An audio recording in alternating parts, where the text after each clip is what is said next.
Hey, welcome back. Happy New Year. Welcome to the very first episode of 2025 for We Are Black Press, live and in effect. I'm your boy, Mr. Defyned. I'm Ya'Girl Trish. And we are Black Press. If this is your first time to the channel, please remember to hit the like button, comment, share this to somebody else, and subscribe. Hit the bell for notifications for all future episodes. So, first off, we're going to get into it. Condolences to those that are down there in New Orleans. Those people that lost their lives, those that were injured. Announcement, if you hadn't seen it or heard it already, the Sugar Bowl will be postponed for Notre Dame and UGA. And prayers up to them, everyone that's down there, for what's happened to them. Also, another public service announcement. TD Jakes is back in the building. Wouldn't be back.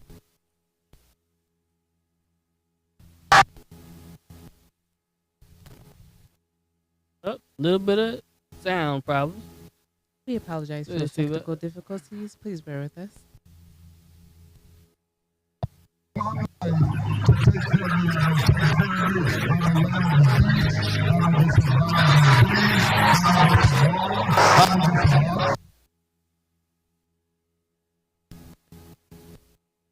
All right, we're going to have to figure that out. You know, we got to kind of figure it out. But TD Jakes is back on stage. He said he's going to take some time. He's going to take some break. And he needs a well-deserved break. He's been on the wall, standing guard for years. So welcome back to TD Jakes. Welcome back. We hope all the best to them in the Potter's House.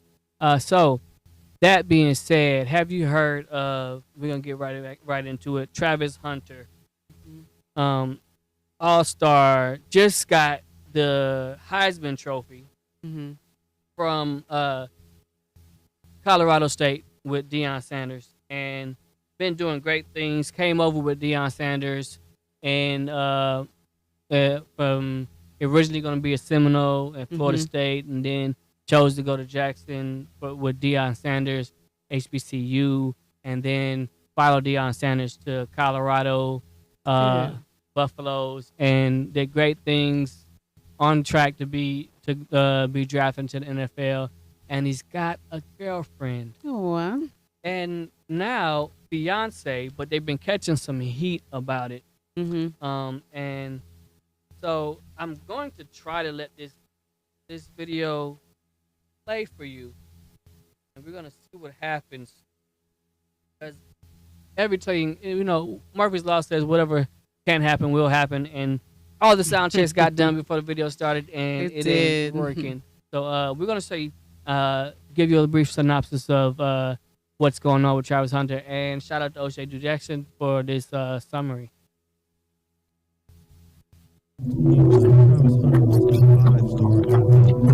High school in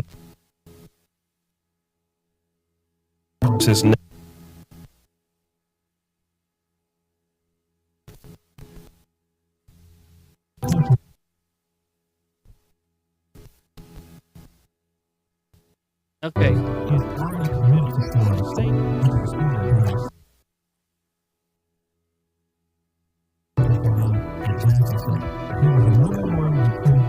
Alright, so obviously that's not working. So we'll just get back to it.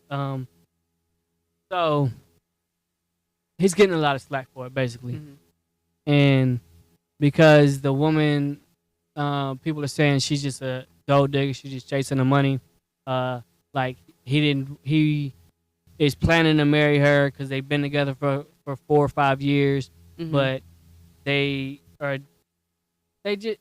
basically people are saying she's just chasing the money and that he need to let her go. Yeah, which doesn't make sense. He's even gotten some a big long live video from Bow Wow, and Bow Wow's been telling him, I'll let you hear what Bow Wow says. Hopefully this one actually plays.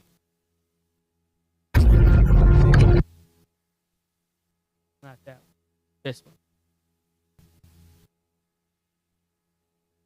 Check this out, gang. I don't know why this one makes you playing. About Weezy. right? I never met you, don't know you, know nothing. But I will say this, because I've been watching from afar. I'm not the type of nigga to jump into business, but I was once young, about to make a lot of money, and I know how this shit go. So I need you to hear me out. Number one, I don't want you feeling as though everybody jumping down your back or cats is hating. That's that young nigga mentality. I want you to look at this, care about you. And especially in our community and in this industry, not a lot of brothers get the opportunity like you about to get. You know what I mean? You about to get the biggest check in your life. You about to go to the NFL.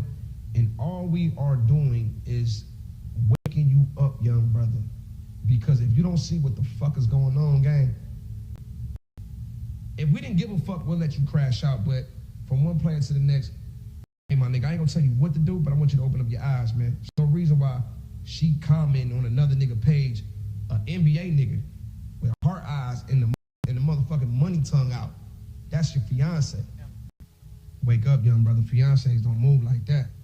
I ain't never had one of my motherfucking girls ever lay next in the same crib as me under another nigga page, leaving heart eyes with the money tongue out.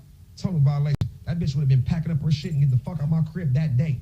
I don't play that shit. You out. And it's like you so caught up in being in love with this motherfucker. I don't even think this woman really loved you like that, bro. You gotta watch the signs, man. That woman said you wasn't even her type. If a woman tell me she not my type but end up with me, then what's keeping you here? What's keeping you here then? Not your type, that mean you going off looks. So what the fuck is keeping you here? You gotta ask, but you young though, but you gotta ask yourself them. We not coming down on you, brother. We trying to wake you up. You know what I'm saying? Before this motherfucker end up last young brother, I want you to live your life, man. You young, man. I don't even think you 24 yet. Do you know how much women? And this is where we get to the real point. A Heisman Trophy award winner. Ain't no nigga give you no advice better than me, because I was young with the bag and I'm still here doing it, navigating through this whole shit. A nigga can't, I'm telling you from first-hand experience, brother, it's about to be so many women about to throw that thing your way, you ain't gonna be able to turn it down. So all it's gonna do is just be the frustration and all type of bullshit in your household anyway. Young brother, pass that ring back, get focused on what's important. Nigga, it's hard to build your shit when you got a broad with you that's, bro, you in the media more for the broad than you is for the winning the Heisman. I don't like that. You know what I mean? So I don't give a look. Coach Prime got me, you know how to hit me. I'm telling you, my nigga, I ain't coming down on you. I ain't trying to hate on your situation. But my nigga, wake up. Trap. This guy. But you gotta think, what's more important? Yeah, what's more important? Is it more important to relationship while you start your career, or build your career and then get by? But should he be focusing on the relationship career is taking off, or should he focus on building himself as a man and a professional and then think about the relationship on the back end? You should make sure you have a relationship solid. Mm-hmm. And let me tell you why. For one, we have this idea that men are supposed to not pay attention, but we are not supposed to pay attention to the relationship, right? And focus on the mission of being successful, right? Yeah. But we also, on the other side, tell women that they should not do that. That they should focus on getting a man. So what man is she supposed to get if focusing on being successful while all the women are trying to find a man? Yeah. That part, for one. Mm-hmm. Why? What happens to you in your relationships if you get injured? Because the sport that he's in is a very injury-prone sport. So what happens when you focused only on success and you get injured, and now you have nobody there to support you other than your mama? Exactly. I knew you were supposed to say that. Other than your mama. Like, you have nobody to support you. You didn't build a relationship, keep a relationship. You maintain your own focus on you and yourself. What happens?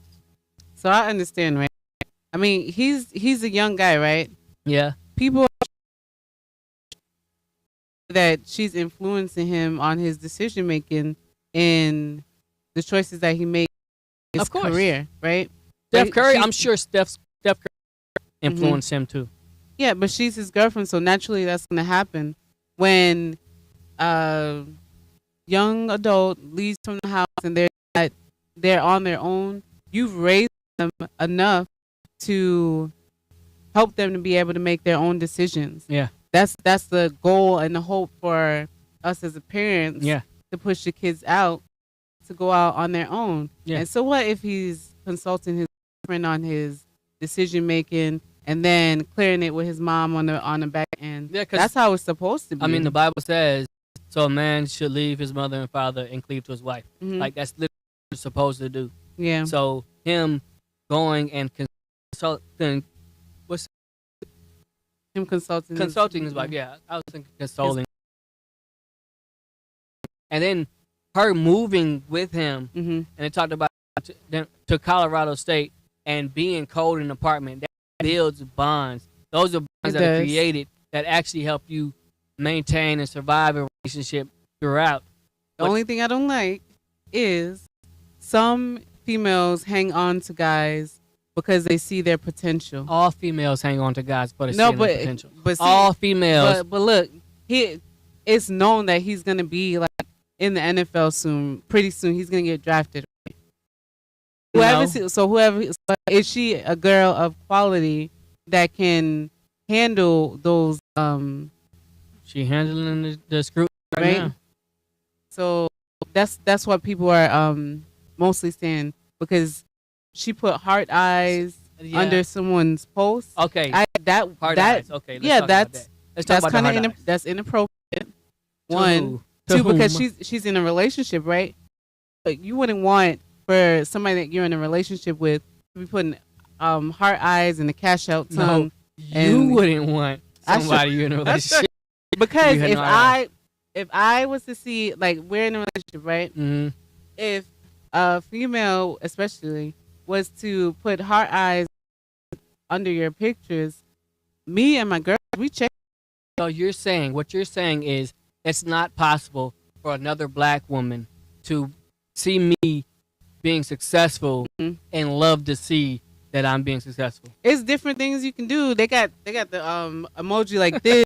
They got the emoji. You don't have to. You don't have to. I'm praying for you. You must. Yes. Heart eyes. Prayer hands. So you use that. Don't be putting no heart eyes. Pictures. Yeah. Heart eyes is what I say when Baba say heart eyes. Mm-hmm. Okay, he automatically thinking, well, that's somebody that want to smash. Yeah. That's what his mindset is. Mm-hmm. And then the rest of the culture is thinking the same thing, apparently. Yeah. That's what. Really? Yeah, because, all right, what do guys mostly get in trouble for? Being on Instagram, putting heart eyes and emojis and stuff on the pictures that they see. You don't do that in a relationship. Well, maybe if you're single, hey. I'm just fucking, most privacy, right? But maybe you just insecure. For real. Like, if you upset with me putting heart eyes on somebody's image, maybe, especially, well, I wouldn't do it, but, well, I'm like, have I? Because here's the thing, because what if it's somebody like I've been friends with since first grade? But I wouldn't know that person though. How would you know her? You would introduce me to that person. No, or you'll mention that person and be like, it's not always hey, this true. is my right? But that's not always true, because different paths. Our lives might take us to different states, different countries. You don't know. But if y'all see you being successful on Instagram, you doing something, you got a book. Like my friend Jessica, she's got a book. Where's Jessica? Exactly. You don't hear that because I have interaction with them. The military took me everywhere. I'm in somewhere that I never would have made it to if I wasn't in the military. I would not be right here. So what I'm saying is time and activity, features, things take us in different directions. But if I see you on social media doing great, I'm putting some heart eyes or something to make it show. So I love that you are being successful. Money sign on the tongue, that means you get into the bag. Bottom line. But why do we have to think about why? I think that's a cultural thing. And I don't know how they do it in other European countries, but a cultural thing in America is, oh, you putting hard eyes, you must want to screw them. No, I'm just happy to see them successful. Yeah. But we automatically go through that. So it's okay, like if a guy was to put heart eyes and then cash out tongue, do your thing, girl. I don't care. Okay. I know who you go home with. I know who you in the bed with every night. I mean, I don't matter to me. Social media doesn't matter. Yeah. Now, if he knocking on the front door, he getting knocked out. Bottom line, you get knocked out, you knock on my front door. Talking about, hey, I just wanted to give you a like. No, you better get out of here.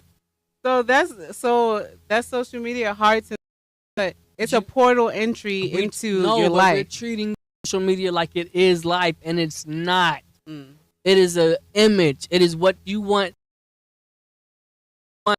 people to say that they like what they see. So I'm showing you this. Yes, make me feel good by giving me hard eyes because I put in a lot of work for this. But our mindset is just off. But and another part is what frustrates me is when we start to normalize where a successful athlete should get married and live happily in a family with children and not be running around chasing You know tail. what?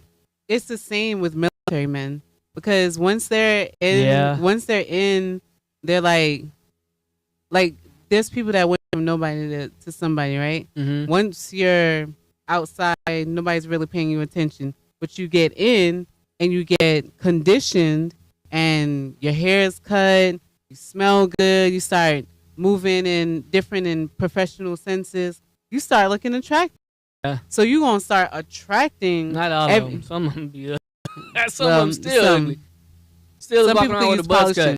But they got the uniform on and the boots, and it's something about that that turns people on. So they see that, and then they're going to start attracting and pulling all people. They do like men. All of a sudden, you start getting options. It's like going to a ice cream store and having all these flavors. Like, that's the thing. That's I got access to all this. Yeah, that point. So you're gonna start testing. Yes, options do test your character. Options, you are more susceptible to choosing the wrong thing. See, that's the other part that Bow Wow made a point of. You're gonna have all this tail thrown at you, right? So what you're saying is, you don't believe that he has a stronger character than you had, and that you have. So there's no you should marry her because you won't be strong enough to be able to resist running around chasing other women every time you go to a different city for a game. Yeah, which is valid. There's more options, but again, when can we normalize or when we start to at least encourage black men that are having success to actually live in a respectful life and have character enough not to cheat on their spouse? Yeah, because that's the culture. That's the culture. What everybody, not what everybody aspires to. That's what's actually happening with. And that's all I'm saying is that.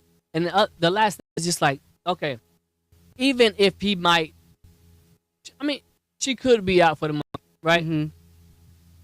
But the thing is, all things work together for the good of those that love the Lord and are called according to his purpose. So if Travis HuNTeR is doing what's right in his heart, he knows that she's the right woman for him, and he wants to do right, and it's set on good, it's gonna work out for your good. That's what I'm saying. Like, you're not gonna, just because things might not work out in what you want it to, does not mean you're gonna learn from it. You're not gonna grow from it. You're not gonna create great things from it, and you could still be successful with her.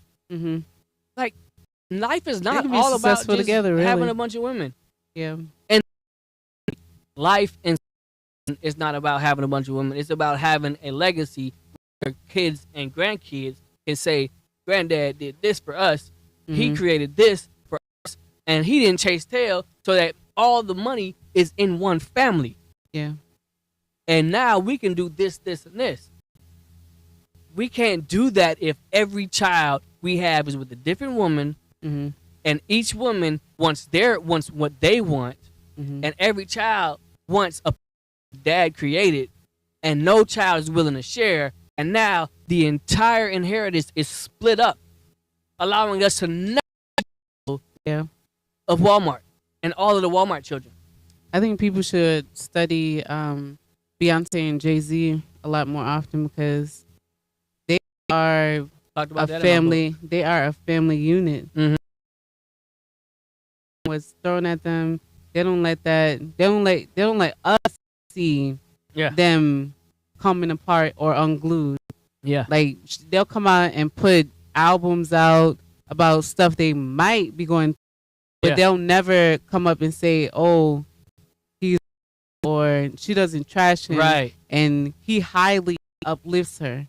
So there, and then something do happen, and she makes a whole album out of it. Yeah, he makes 444 and explains all of it, like being able to capitalize on even the failures that you have is part of life. Yeah, and to say that this young man should drop the woman and go create more failure after choosing to fail in the first relationship you have is not the way he needs to go. Yeah.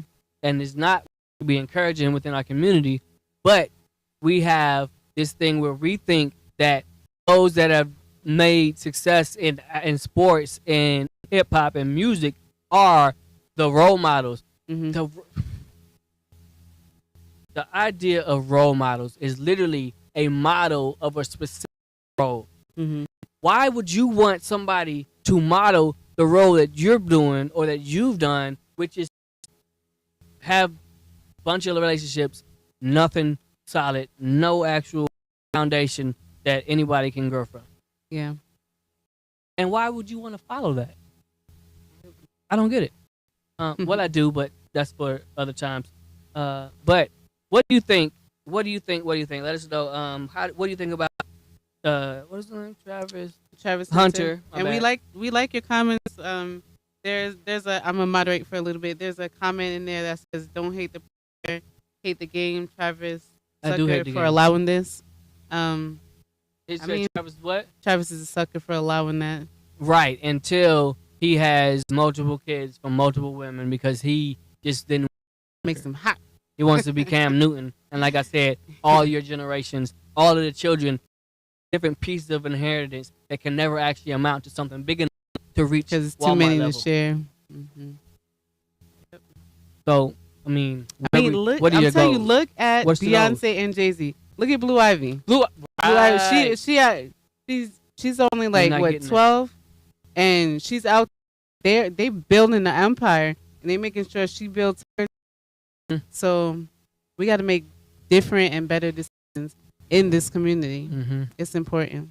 Yep, for sure. So I say, do it.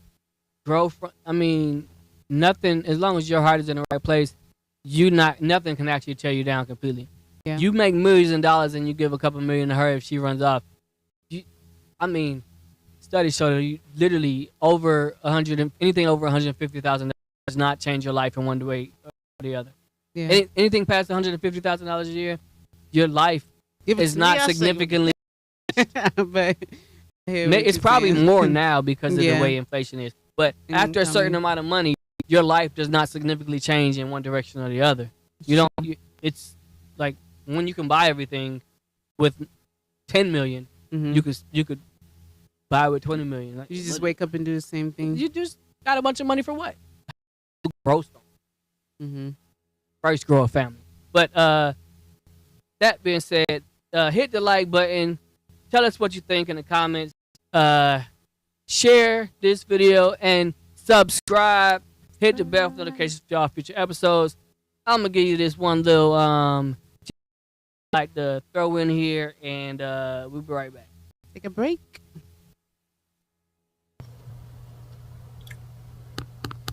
Hey, you. Yeah, you with the face. Hit the like button. Hit the like button. Thank you. Hit the like button. Thank you very much. Subscribe. So we're gonna get next thing is so I want to talk a bit about what we should not do if this video plays. Come on, Jesus, let it play. The sound check, man. So this guy who buys repossessed cars and then he resells them, and he's got this whole channel, and it's. But this one woman reaches out to him over and over, trying to get him to buy her car. That's a good idea. I've never heard of this before. Right? I mean, that's actually been going on for years. Like, they buy repossessed cars. The car gets sold at the auction. You buy it, and then you resell then you it. could buy it back car for cheaper. Yeah, car dealerships. The used car dealerships do it a lot. But you sell it for a regular price. But this one young lady tried to reach out to this guy, and he was definitely black. That's all I'm saying. You can tell if somebody's black by their voice. Most of the time. I'm just saying. You can. Most of the time, I'm listening, and I'm like, hey, that's a black person, that's a white person. Or I have to look at sometimes I have to look at the screen. The like, name. Is it? No, or the screen that the person is, but this is definitely a black woman. I'm just saying, we got to do better. A car that you had repossessed from the auction to sell it back to you? Yeah, so, hello. Hey, Melissa, how are you? This is Yusuf, the car dealer from social media. Oh, hey, Yusuf. I'm glad you called. I know you go to the auctions. I could call with you, but I didn't want to pay the $49 if I really couldn't get, what I needed to get. So, wait. Okay. First of all, why you gotta be so black? Like, okay, $49 for a little bitty consultation, and you like, nah, I didn't really want to pay that, so I just want to keep contacting Because you. that's a to do is to finally get around. Why we gotta be so Try black? to get around to get to the Why? point. Why we gotta be so black? Just pay the $50. My goodness. Oh my gosh. It was already. 2018 Mercedes E400, and it got repoed back in November. And from your videos, like, I remember that you go to the auctions and buy repo cars. And I wanted to know if you could possibly assist me with getting it back. Wow. Okay, so why did it get repossessed? I'm sure you fell behind, but I mean, any particular reason? Did you have a job issues? What happened? Yeah, so I lost my job. So I fell behind on some payments for 7 months. And now I'm getting back to a good spot. That's a long I was time. living You in see how Atlanta, nonchalantly she said that? obviously, Yeah, I fell back on some expensive. payments for 7 But I months. just moved back to Atlanta with my mom, so I'm kind of getting more financially stable right now. Okay. Wait a minute. So you said you fell back on some payments. 7 months is not some payments. Do you have a job right now? I do not currently have a job right now, So but You want her car back. how do you have the money to pay for this car if I sell it back to you? so I just recently got a You see check him, from he's the like insurance clueless company on his for face, an like, accident I was involved in about 3 months ago. why I is think she it calling was. me? So I want to use that money to get my car back, and then I can get a job and work on my payments and stuff. I'm applying for jobs and stuff now. I'm not laughing at you, but wait a minute. This is. I I'm am not gonna lie. This sounds a little bit absurd. ridiculous. You got your car repossessed back in November. You want me to buy it back. You don't have a job. You're using the money that you got from an insurance payout to get the car back so you can get mobile and get a job, correct? Correct. You don't think that's a little bit backwards? Oh No, my I mean, god. I'm just trying to think ahead. I said I'm actively applying to jobs, but I know I need a car to get from point A to point B. So why not start by trying to get my car back? Chris, how much were you paying a month for the Mercedes? I was paying about $1,300. What? $1,300. $1,300 a month. That is insane. Okay, $1,300 a month. That's a What mortgage. do you remember like the specifics of the loan? What was your interest like? Yeah, my interest was like 20. Yes. Dang. 20. That's a credit I'm card. also hoping if I get it back, I could possibly refinance it or something and get the interest to go down. What's your credit? What's your credit score right now? It was a 560, but since I'm working on building up, it's like a 590 right now. How much money do you have down? Zero. Zero? Did she say zero?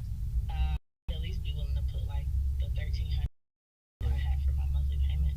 You don't think you should take that insurance? I almost don't payout, even want to finish buy a cheap watching cash this. car, put your money up, a job, take advantage of living at home with your mom, and then come back to me and like, Yusuf, you know what? I'm in a better position. You actually have a job, you have better credit, and then we can get you into a different car with a cheaper payment. Something that makes sense. Not really. I kind of really, like I said, I value the cars that I drive, and I really like that car. So my goal is to get that car back. Like I said, I'll have my car, work on my job, get a job, and then go from here. I think your priority, because you were very adamant in messaging me multiple times, so that's why I decided to call you.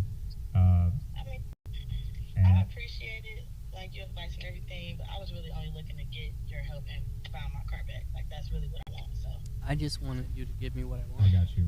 I mean, but you don't think you're gonna put yourself in a bad position? Just give me what I want. I'm reminding you that if I buy it back, there's no chance you'll get approved for it. And even if you were approved for it, you're gonna be still at a high interest loan, paying over $1,000 a month for a car you don't have a job for that had a recent repossession. No, I mean, like I can have a job by the time we go through this whole process. Like I said, I'm actively applying. But you haven't had a job for the last year, correct? That's why you moved from Miami to Atlanta? Yeah, the job market is hard, but in Atlanta, there are more opportunities. That's not all the way true. I don't feel like you're really trying to hear what I'm saying, right? Not really, because I just I just wanted your help with that one. Got like, really not trying to help you. Yeah, for this you should have booked it. For this you should have booked a time with me and paid the $49 so I could feel better for saying no. But even if I were, I wouldn't be able to do that because you're gonna be in the same spot now. Oh my goodness. That. Yeah. Right, cool, whatever. Yeah, so waste of time. Nah, she got an attitude. Yo, guys. Oh my goodness. Yo, did you just hear this whole thing, bro? Bro, She hung up on him. She just hung up on him. See, these are adults. I feel bad for her. She's an adult. I feel bad for us. She was an needs adult. some direction. Please, if she ever hears this, buy my book, Dropped in the World, A Young Adult's Guide to Navigating Life. She got dropped in the world. She sounds like she got dropped early. But just the mindset. This mindset though. There's a lot of people with this mindset that I need to have the Mercedes. Mm-hmm. I need to have the BMW or I'm nothing. You know what's interesting? The bag. So I was talking to one of our children earlier, Mm-hmm. and I was like, because her name rhymes with Ferrari. Oh, So yeah, I was okay. like- and we made like a rap song that she's gonna be driving a Ferrari when she gets older. Yeah. So I asked her, I said, "What's your dream car?" She said, "What was it? She said Nissan." I said Nissan. I said, I thought she meant, Ferrari. And she was like, "No." I was like, "I have to be practical because I was like, Are you talking about one of our kids? Yes. Is that one of our kids? Yes. I thought they like Wow. Mercedes, BMW. She said Nissan. I was like, Not the boys. The boys want yeah, the they want cars. sports cars. Yeah. I was like, look at this. This is Yeah. amazing. But it's interesting, but as an adult, you shouldn't be making decisions like that. no, trying to should not. buy a luxury car That's- when you don't even have nowhere to rest your head. But that's where our culture has brought us. It's like I don't have to be doing good. I just have to look like I'm doing good. yeah, So she was like, "Oh, I really value the car. You don't value your credit score, and she don't value herself your putting herself income. in like- that position. If you so she had to leave Florida Mm-hmm. out of Miami. Okay, of course, Miami lifestyle. That's where she got the car. Mhm. Miami, leave Florida from Miami and move back in with her mom in Atlanta. Mhm. So she staying with her mom, and then she doesn't have to get her own place, but she wants to spend the money that she got from an insurance, I guess an accident, Yeah, to get the Mercedes back, so she can continue paying $1,300 a month, That sounds which so is a crazy. mortgage for like a 2 or 3 bedroom house. Mhm. Maybe a little bit more now with the way housing market has gone up. But you want to pay a mortgage Mhm. for a car while you're back living with your mom. yeah, That's like, and it's women though. It's of course it's a some women, when I'm trying to explain stuff to women, they don't understand too. But anyway, it's men that'll be living with their mom or their baby mama. Or I saw it in the military a lot, where a private will go and get will go and get that Hellcat. Why are you trying to pick up a Hellcat? or a private? I had a private that went and got a TRD, Toyota TRD. Like you it's a brand new truck, bro, and you just got out of basic training, and you're trying to get that truck because that's the truck you always wanted, but you don't even have enough to afford the insurance on that. Yeah. That's a mindset that we don't grow in our mental capacity and reasoning as we grow in age. And it's not just an age, it's not just a younger age thing, because there's 60, 50-year-old people that do the same thing that never grow up. It's because our cognitive abilities have not developed. And honestly, I think it's because we've never been put up against. Honestly, part of it is how we grew up. Because, as we know, good times make weak men make bad times, and bad times make strong men, and make good times. So it's a cycle. And unless you're put into at a young enough age to create that cognitive ability to change your thought process, and you won't grow mentally in order to be. Maybe I should not have a $1,300 a month with a 22% interest rate when I'm living with my mom, because that's not going to help me build to one day move out of my mom's house. Yeah. A lot of it is staying within your income. Yeah, but we don't know how to. Because most people want to live beyond their means. We live to please ourselves. Yeah. And some people are people pleasers, so they have to please that's around them. So they're looking to look expensive or look like they have everything going on, no matter what's going on inside of them. Yeah. We're not working on the root of the issue, which is like building up and your self-esteem to a level where even if something was to knock you down, it doesn't take you all the way down to the ground. We have to start building up ourselves in a way that we're not only building within, but we're also pushing out, so that we're pushing out a good product to the community. Yeah. A lot of what people on the media and people being flashy and stuff, and you think that's how you're supposed to be. But like I said, I think it starts at childhood, though. Because I know people that I grew up through elementary with who did not reach the level that they could have reached. And it's not because I don't believe that it's because they didn't have the mental capacity to do the things necessary. I believe that those were also the people that had the J's in elementary, but were still having bad conduct, right? So the teacher's calling your parents or giving you your grades, and you're crying because your parents are going to whoop you for getting bad grades. You're still getting the J's on Christmas. So the parents, when the parents value the things that look good for their children, instead of making the children earn it, then the children value as adults the things that look good, even if they have not yet earned it. That's when we were paying $1,300 a month on a Mercedes, and with a 22% interest rate, even though we don't have the income to afford that.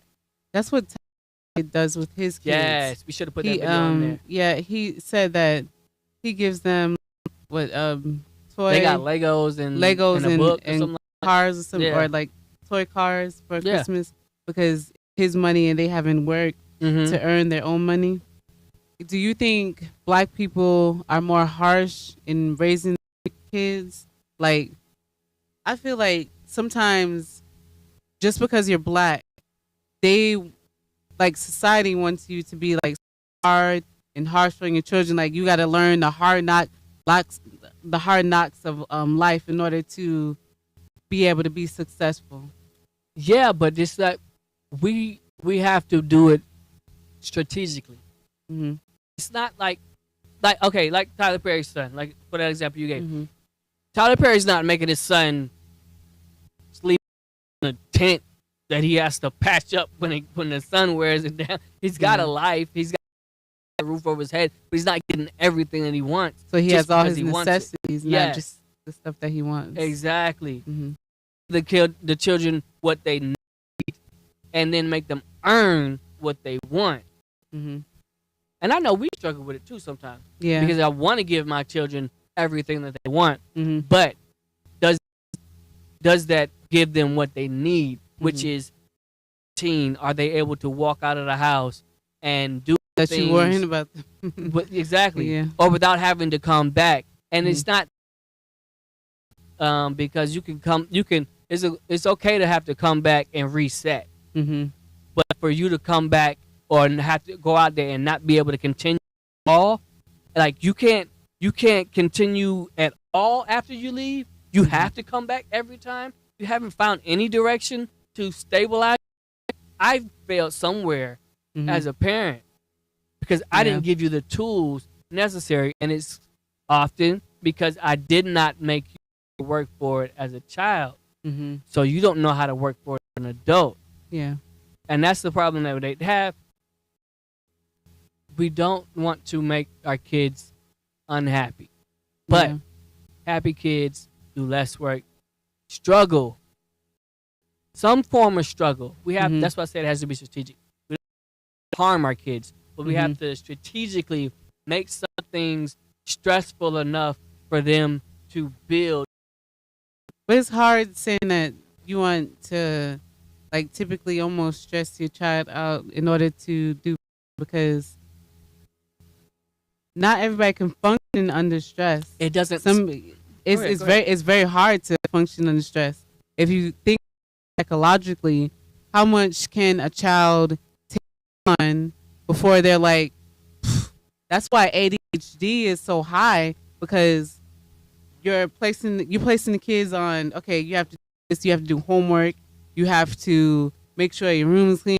You have to make sure you mind your manners. You gotta make sure you have to do all these things as a child, but you're not given the opportunity to express and be a child.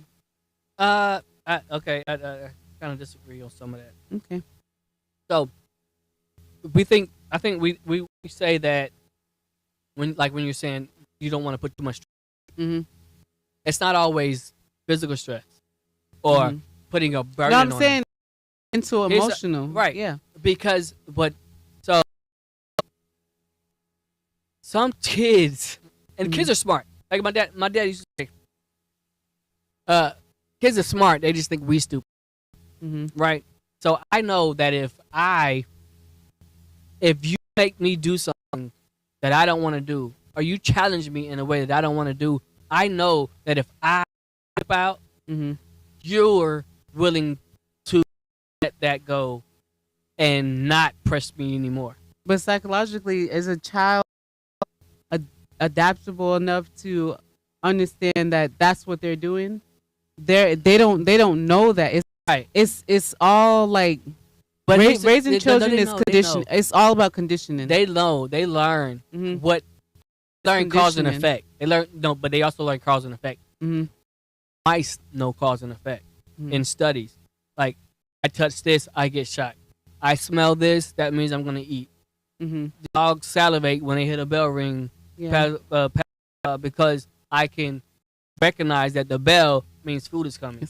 Kids are able to recognize, if this gives me the response that I need, I'm going to do this because it gives me the response I need. If you challenge me, and I can throw a tantrum, and I know it's going to make you console me versus I'm going to do that.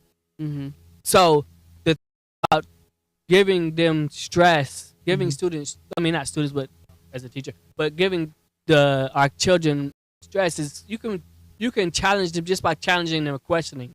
Like, okay, you aren't doing the homework.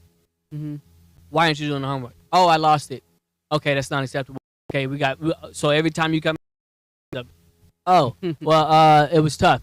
Oh, why didn't you ask for help? I didn't want to raise my hand. So why are you talking so much here, but you're not raising your hand there? Oh, I'm shy. Okay, I want to let the teacher know to comment to you. Oh, so why is the teacher saying that you are not asking, or saying that you're good when the teacher asks you, versus you are willing to talk, but you tell the teacher that you're good when you're not. The issue is questioning them to challenge the thought process. It's not always about challenging a kid physically, adding stress onto them, making them go do a ruck march with a 45-pound rucksack on their back. No, challenging the mental cognitive abilities is the most important thing. What is it that keeps you from being able to get in the shower when you're supposed to, when I know you be in the bed at 9:30 and it's 9:30 and you're still in the game, you haven't showered, your clothes aren't ready for tomorrow. Challenging them that, okay, you can't do that, let's add this in. I'm going to have an alarm at 8:30. That means you need to be off the game. Why did you turn off the alarm and not go get in the shower, but still play the game? Now we're going to go through this process. That's stress that causes them to have to think. We can't always appreciate stress with putting on them physically and emotionally. No, I'm putting stress on your cognitive thought process so that you can start to connect the dots and think through it. And then if you react emotionally, then we're going to have to talk about that, because emotionally, I need you not to immediately react emotionally and then start to crash out, when we need you to start doing correction versus crashing out because you think that's going to end the whole conversation. It's not. Yeah, it's a lot of adults that need to hear that too. Yeah, so. We just went off on a whole tangent. Please let us know what you think about that whole tangent. What did we start at? Oh, I didn't mention the ADHD. Let me talk about that 1 second. Only because you mentioned ADHD. I had to, because they keep sticking that label on kids. Because like ADHD is not real. Wow. In some senses. I gotta be careful. But ADHD is... It's a label. A label that means I have a lot of energy. All it is. You know what? Speaking with Dr. UMAR and Nick Cannon, he touches on that. I think especially in the Black community to identify that stuff, because with people have so many gifts and talents, and it's hard to juggle at times. Yeah. But we're just gonna hit this video so that we can get a good and my little caveat, I am speaking anecdotally when I say that. I do have to be careful because I'm a teacher. I'm speaking anecdotally from the peers, I have grown up with, and also the peers that I've shared rooms with for a long period of time. Maximum year I spent with one peer, white woman who had ADHD, was diagnosed with ADHD. Another friend who was diagnosed with ADHD when we were kids, and both of them are not on any kind of medication. It was, and this is actual fact of teaching, where you have to place processes in and functions to help them with that. But it's more so of an energy, and I don't know what to do with it. But let's talk. I had to do that caveat for myself. CYA. Even though public school is horrible for our children, it was one of the only times our children could get a break from the trauma of the home. Do you see that? I might not be learning, but I ain't got to get bullied by my brother. I ain't got to get molested by my uncle. I ain't got to get emotionally traumatized by my mom. I ain't got to worry about the abandonment of my dad. You see that? I see that. So for school, although I just wanted to do a quick pause. A trigger warning, just in case. He does touch on some deep topics. You're not ready for and exit stage left. So we're gonna go back to the video, but viewer discretion advised. Yeah. Thanks for that. they're not learning, for many of them, it was the only break they could get. Right. And just to double back on that ADHD topic really quick, Nick, I often find two. See how he got a double back on it too? I'm just saying, you gotta address that one. Competing explanations for so-called ADHD. One you already hit on because you went through it. Right. And that is a gifted child whose giftedness is being ignored and blamed on ADHD. Right. He ain't got ADHD, he's smart. And the curriculum ain't challenging him. Right. That's why he hyper and inattentive, because he's bored. Right. The other one, brother, is a child who comes to school dealing with emotional problems from home and can't focus on the work because I'm reliving the trauma of the house. Right. So now we got these teenage black girls committing suicide.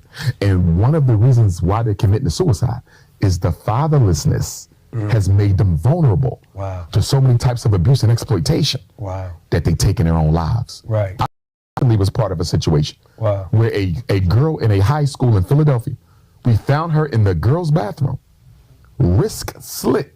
Wow. Guess why? Her boyfriend broke up with her.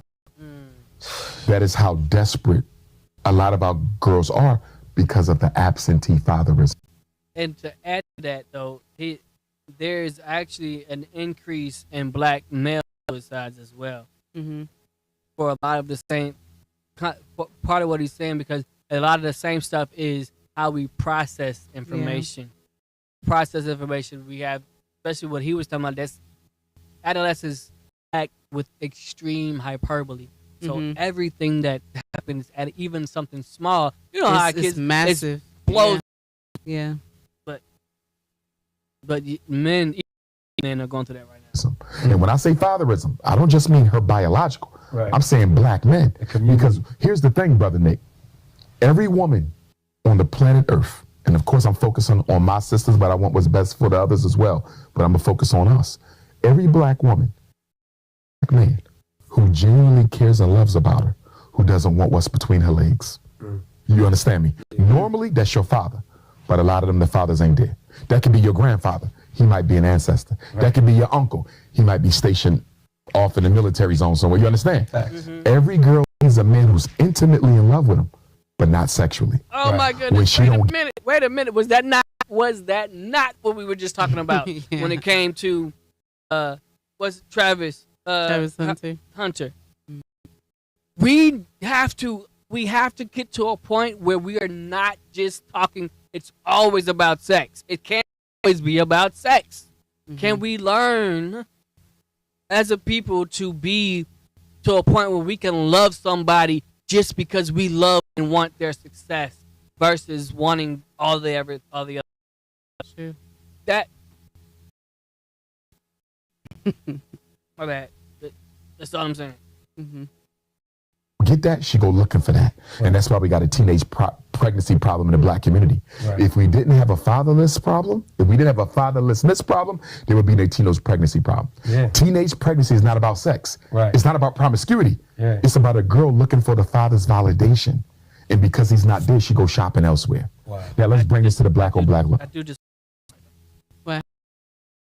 I disagree with because I don't think it's a psychological thing of wanting the father. Okay, wanting the father to be there or wanting a father figure. I think a father prevents that from happening more often because the father is there to explain and to divert the girl's attention away from that because I see where you are. I know where this goes. And we need to cut this right here. And I need to make sure that you know that that's not where you're going to go. And that's not the route that I'm going to allow you to go. But I think the teenage pregnancy happens because of the physical and emotional things that are happening where we don't, again goes into cognitive abilities, being able to recognize this is what I feel, this is what I think, but that doesn't mean I need to do this. Yeah. And that doesn't mean I need to do this without contraception. And I recognize that he wants this, and he thinks that if he tells me this, I'm going to give him that. But I see what you're doing, and we're not going to do that. See what I'm saying? It's the choice thing. It all boils down a lot of times to the choice of actually helping our young adolescents grow in their mental choices and mental capacity and cognitive abilities to say, I see this, I see that, these two together means this. And we're not going in that direction, so let's go over here. Yeah, and we have to start having conversations with our children a lot earlier because they're exposed to so much things. You turn on a TV, you see exposed to it earlier. It is. If you know my history. But if you're walking down the street, you still gonna see it. Yeah, if you're exposed to it. But I was exposed to stuff when I was a kid that you don't. A lot of times it's just oversight. But anyway.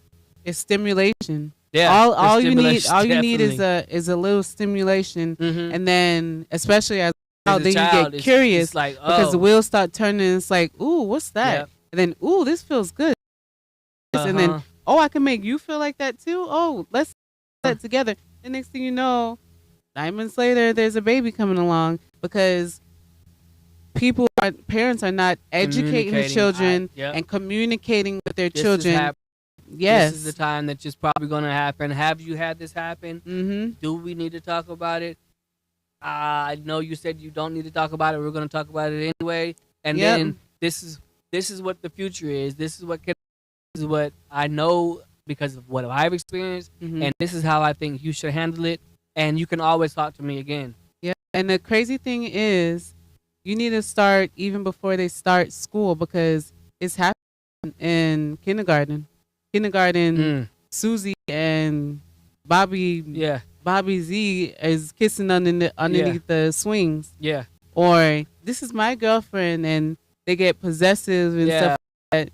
It's happening in lower levels. So they somewhere. Yep. We have to teach them. That's another thing, because you can't.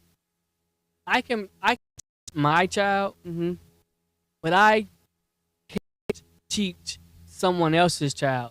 And I can't control what happens in someone else's child's household.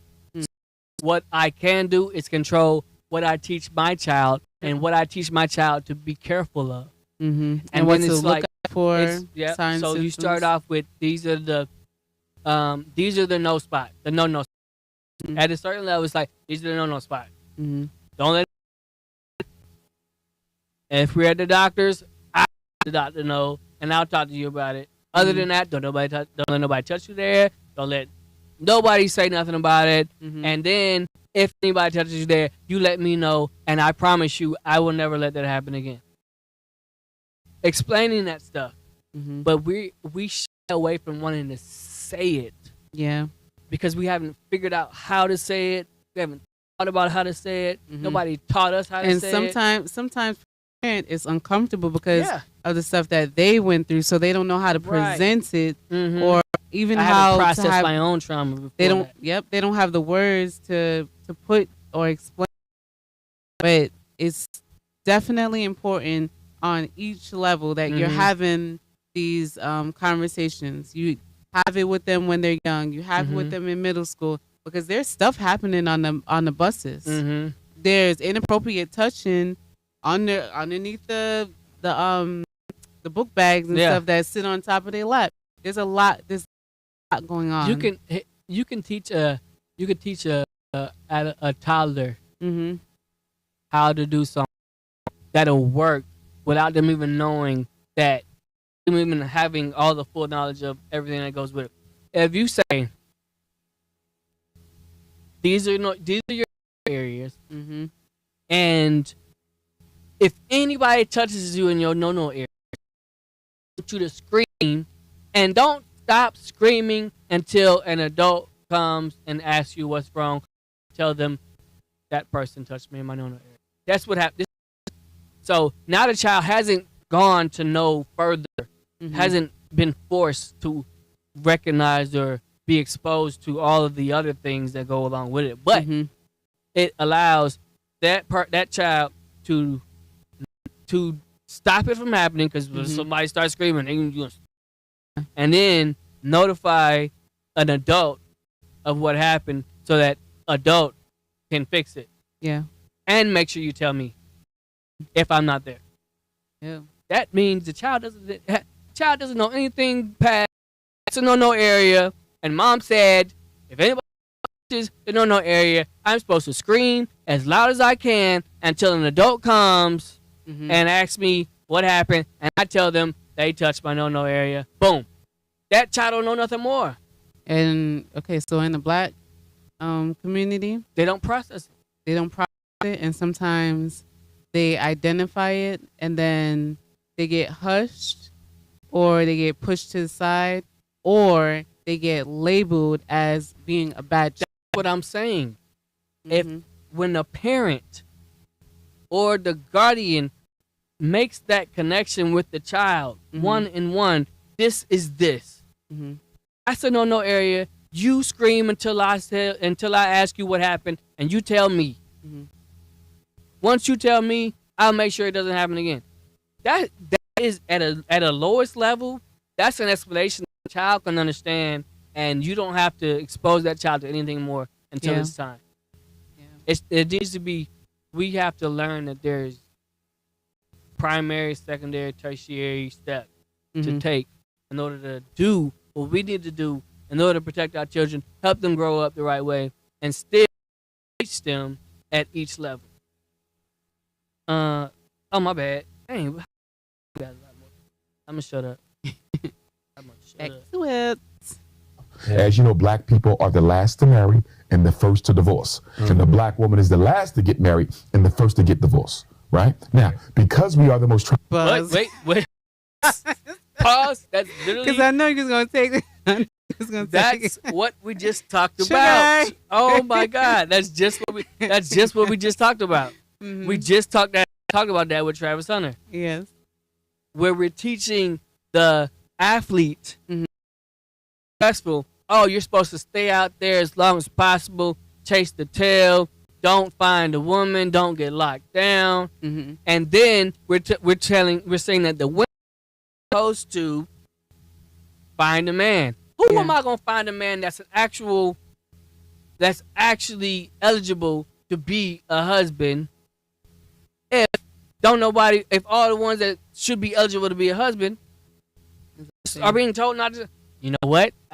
Let me little bitty note in there. Might need to find the one that's the math whiz. Go find the one that's nerd. Somebody go find. But okay, get it. I mean, that's actually what. That's some swag. Well, now when you think about that, that's what Vivek Ramaswamy is talking about. And with the whole thing in the MAGA, where Vivek Ramaswamy is like, we need to stop focusing on the athletes, the kings, and start focusing on the math geeks. And they're the ones the connection. But everyone, and that points to the fact that it's not just Black America.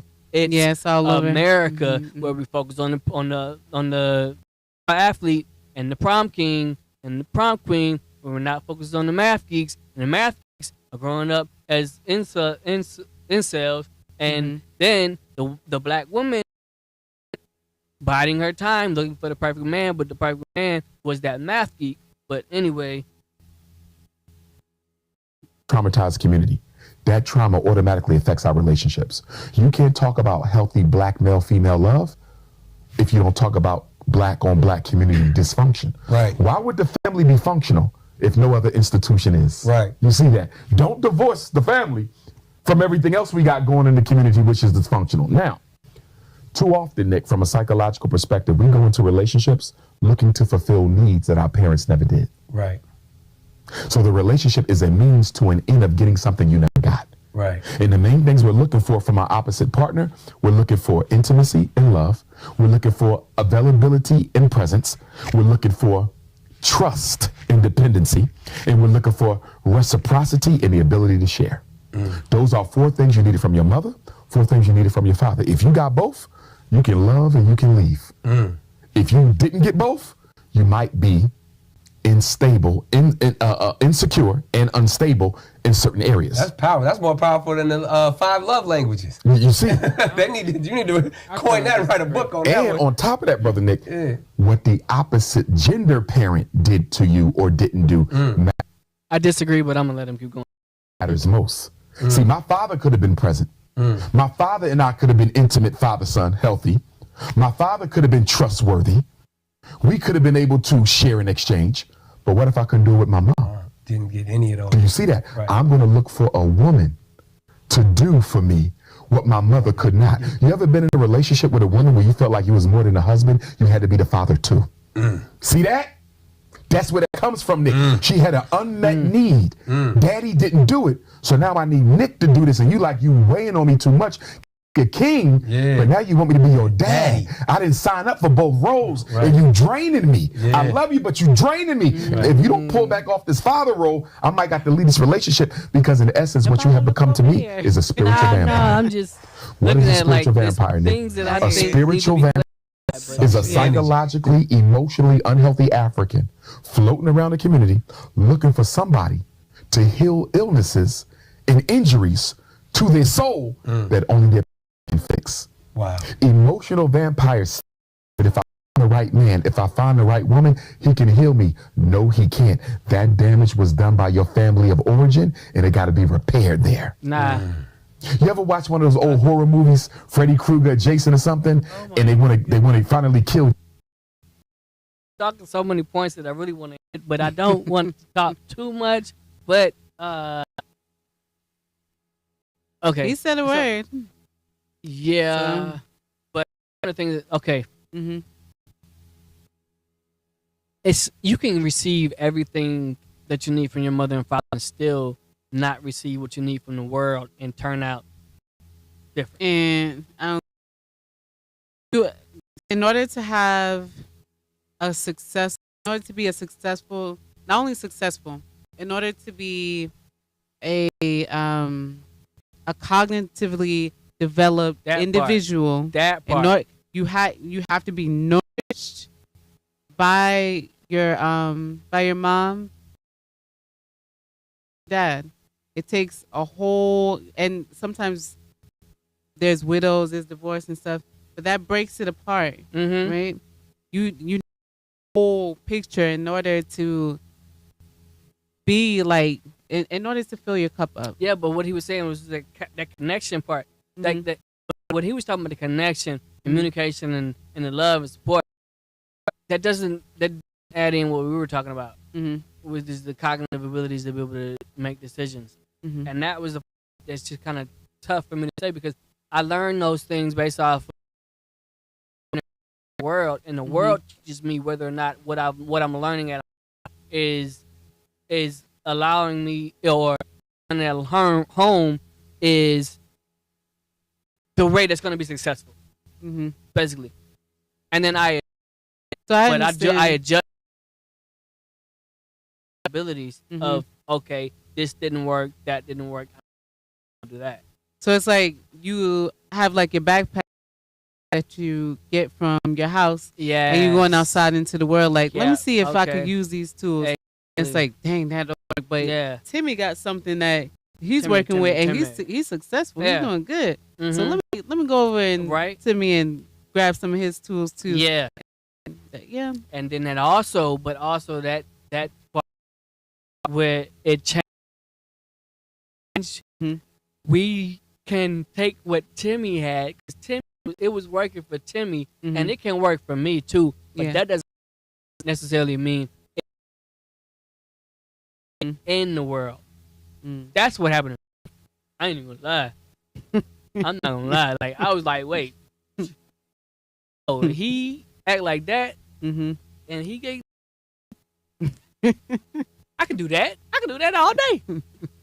And it was not right. It was not right, but I did it in my early years, because, okay, telling me, my mama telling me to love, my daddy to do right, but ain't neither one of them working when it comes to relationships. Mm-hmm. So I'm gonna do this.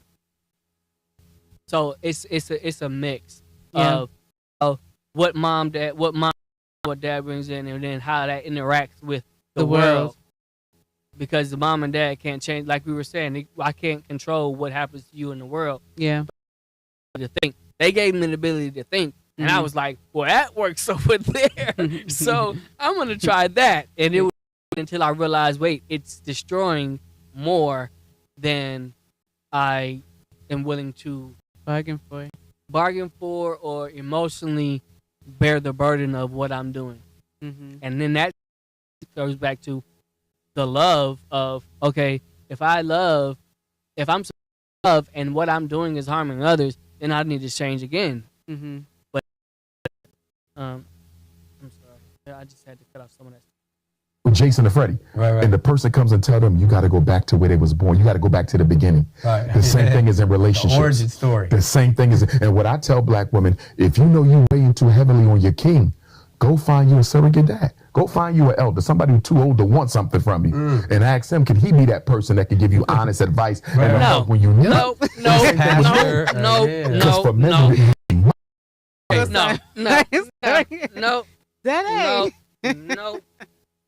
No. That's what he said. He said it's okay. Listen, he said it's okay. No. To have somebody else to lean on. No. See that, and you know what? Here's where I like a lot of what Dr. UMAR says, but I get off of this one, and this is my first time hearing this, and I'm because because if he leans to what he normally leans to, he would be right. Where he would say the man has the responsibility of providing that. Yeah. Right? Correct in saying that the woman that has not had the dad in her house at home does not have what she was supposed to receive and is leaning on the man. Yeah. But her man needs to find the tool that can help her. Mm-hmm. And sometimes tools her dad there would have had, and she's resistant of it. I don't think. You don't think? No, because I knew because you know why? You was gonna say that. No, why? Men sometimes be having so much on their plate that they're like, oh, I have so much going on, and then you come and you need a shoulder to cry on, and then you're leaning on them, and then it's like, okay, I'm trying to help and save the world, and I want to cater to you too, but I don't have that capacity to give it to you. So what he's saying is it's okay to have somebody else as an advisor help you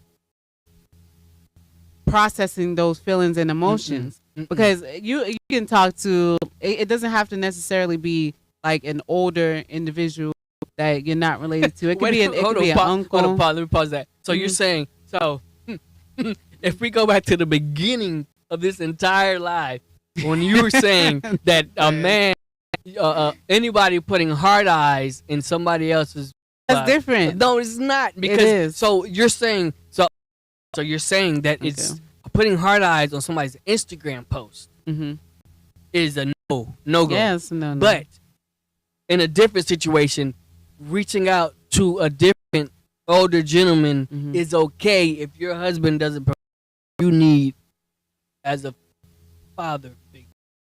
It's like an elder. It's an elder. But if you keep the same mindset, keep the same mindset in the black community. You're saying that with the mindset that you different. Originally had, we all are just thinking about sex. No, that's something totally different. In like a village community, you have where there's an advisor, and it's mostly all the time. There's chief, right? I know I'm trying to throw chief in there, and that's gonna make me feel all right. She's right. Oh, she said chief as the advisor. Yes, the chief is an advisor. Right? Yes. They counsel you and stuff. I mean, look at Pocahontas. Her dad was a chief, right? When you think about history, yeah, but yeah, he was a hit. It's not real, but still, it was real. You go, but you go to your advisor, and they advise you on the right decision and courses of actions to take, right? No, you go to a woman advisor. To go to a woman advisor. You're not going to another man to get advice. No, but that's how it's set up. That's how the village is set up. Yes, that's how it is. But no, you're not going to another man for advice when you better find. What if your man doesn't have time? He don't have time. But if you pick the right man, he'll be able to listen to you, identify where you need help and where you don't need help. See, a lot of times, and I'm not shooting. A lot of times, there are issues that you can correct. All you should need is for a man. I'm gonna say me, but all you should need is me to say, I understand what you're going through in this. This is what I think, and I believe that you're able to maneuver or do things in a way that you can be successful. I believe in you. I trust you, and I think you have what's capable. The problem is when I say that and you say, I know, but I still feel like this. That's you choosing. I'm telling you, I believe that you're capable. I believe that you are more than enough. God has put everything into you that you need. All you have to do is reach down and reach up. But you're still like, I don't know. I don't think that's enough. That means you want to add more to it. When you've chosen me as your leader and I'm the chief of the house, that should be enough with your Bible and your prayer and a woman that you can look to for leadership. That she has done it. She has continued to move in that path, and now you can listen to her, what I've added to you for more. You do not need an older man to be your father figure. No. I don't know. No. Not only do they look for women to fulfill those needs, Nick, but you know what else? They become the domestic abusers. If you were to interview men who abuse their women, of any race, but we're talking about us, you will find that disproportionately, they were either abandoned by their mothers or abused by their mothers in some way. They carry that pain in them. It never went away. And guess what? When the girlfriend starts letting them down and disappointing them, it's transferred to her. The transference from the mother. Yeah. And I don't know if you know this, well, you probably do because you read the news. We're dealing with an epidemic of black men killing their black women. Choking them, killing it. We never did that. We never did that. And now we're doing it. Going back to your mental health piece. Black men. Not abandoned. A mother doesn't have to abandon or abuse her son. But you don't think that makes them more towards women? No. It might, but I doubt it. Actually, I think that would be opposite, because if a mother abuses her son, he's more likely to keep his mouth shut for the idea of maybe getting his woman going upside his head. That would be the attachment of, oh, if I say the wrong thing, especially if a woman that can be angry or that actually it goes back and forth with him. I think that a son that had an abusive mother was more likely to recoil in the face of conflict than to attack.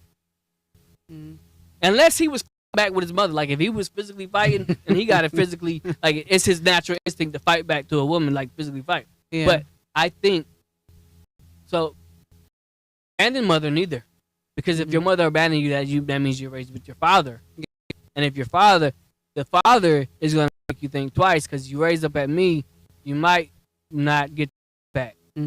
So I think what it is a mother not, especially when raised in a single mother household.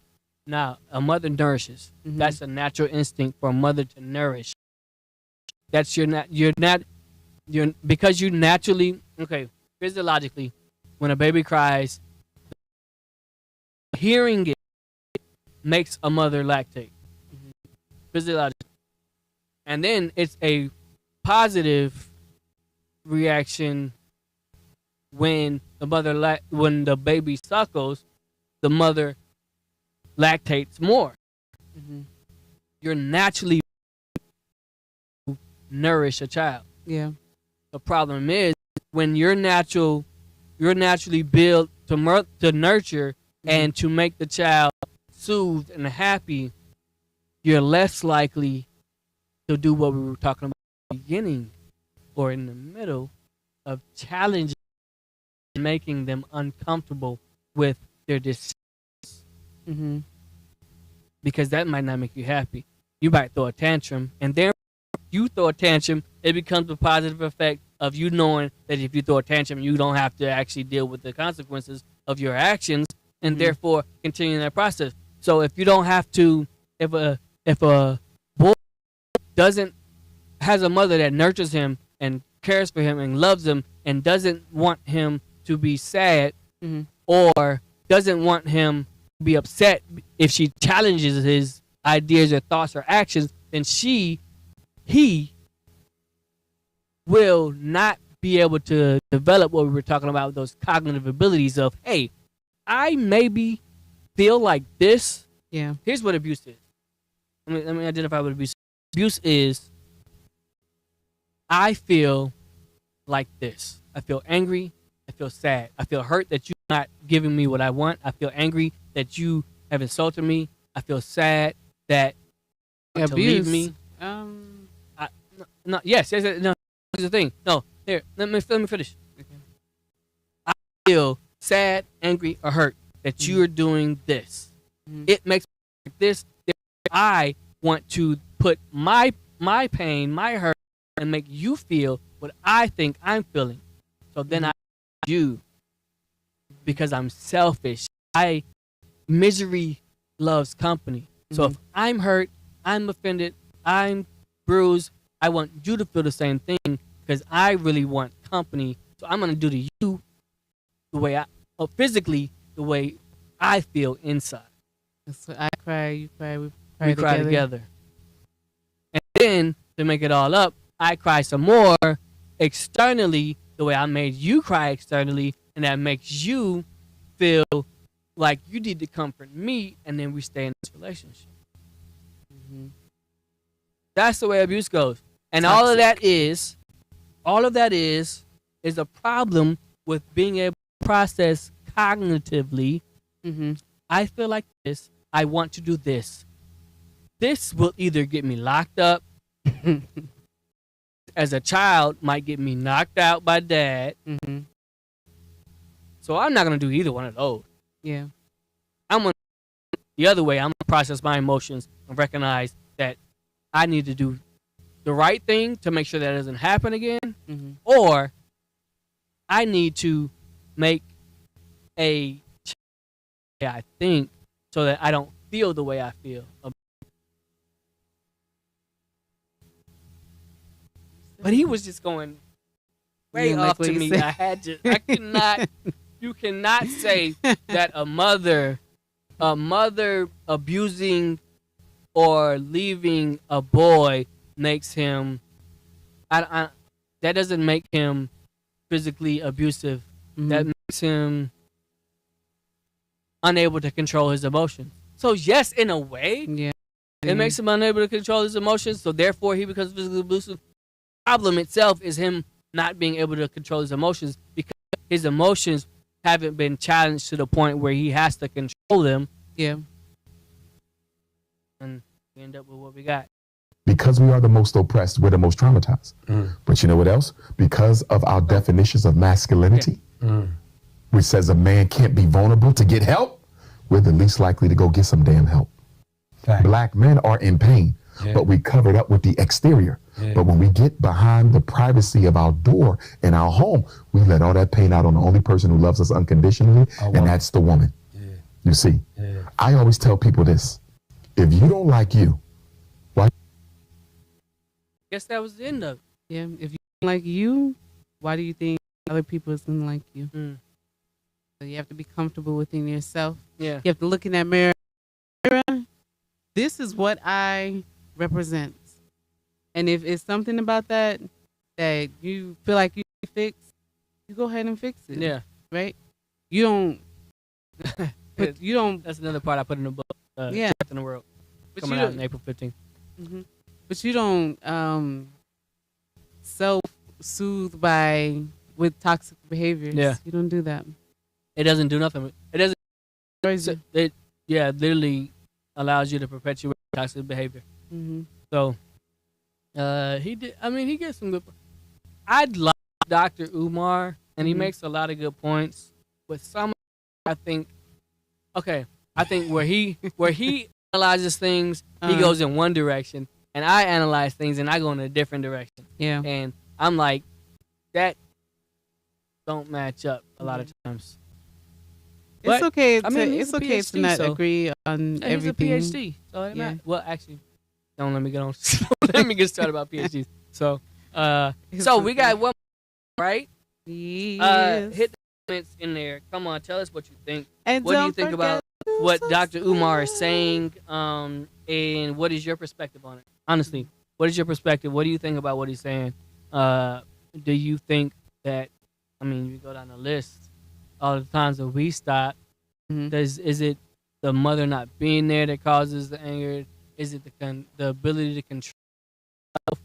I'm gonna throw another video in there in one day about what it looks like because we always want to be heard, and sometimes what we don't feel like we that's when we crash out. But we don't recognize the results of crashing out in relation to like it wasn't serious enough for you to crash out, and now you're dealing with more explosive consequences because you crashed out because you don't feel like you were being heard. Well, why don't you just stop and divert your attention in a different direction? But the last one, right? This was just what you wanted to talk about too. This the new idea. Happy house. And I never liked happy house, happy spouse. Well, it's happy he discusses spouse, happy wife, happy life. Yeah, that one. My bad. Happy spouse, happy house. Yeah, happy wife, happy life. Yeah, keep her happy. That's actually. Let me play it, because happy wife, happy life. It sounds noble, but men, let's be real. This mantra was never about love. It became a strategy to avoid confrontation. Keep her happy, keep her quiet, and keep the peace. But peace built on silence isn't peace at all. It's avoidance. And you can only sweep so much under the rug. In my new book, The Man the Moment Demands, I expose why this misleading mantra is both men and women. It puts the wife on a pedestal as the better half, while reducing the husband to a servant. The honey-do list becomes his identity. Intimacy becomes his reward for his compliance, and the resentment builds in his heart as nothing ever seems to be good enough. Men, passive-aggressively allowing your wife to always have her way doesn't create peace. It creates an illusion of it. And before you know it, a marriage is a mirage. That's why so many good men walk away from 20 or 30 marriages they never felt truly a part of, only a provider for. To reject the lie, happy wife, happy life, and embrace the truth. Happy spouses, happy houses. Shalom. Tell him stop denying. So you don't agree? Are you saying you don't agree? In a sense, I agree. I think both spouses should be happy, but yeah, if we debunking happy wife, happy life, it almost most marriages, not most marriages, but a lot have the idea that marriage is based on keeping your other half happy. But you can't do that if you're not happy yourself. That's not true. That is true. If you're not happy yourself, you make yourself and that person miserable. That depends. You said misery loves company, so that's kind of you just stew in it. But I'll say that depends because that depends if your spouse, if the wife actually cares if you're happy or not. Yeah, I think if I make my wife happy and she doesn't care if I'm happy, as long as I keep doing the thing, she's happy. I don't have to hear her voice about nagging about the things that she wants me to do, and she doesn't care if I'm happy by doing them.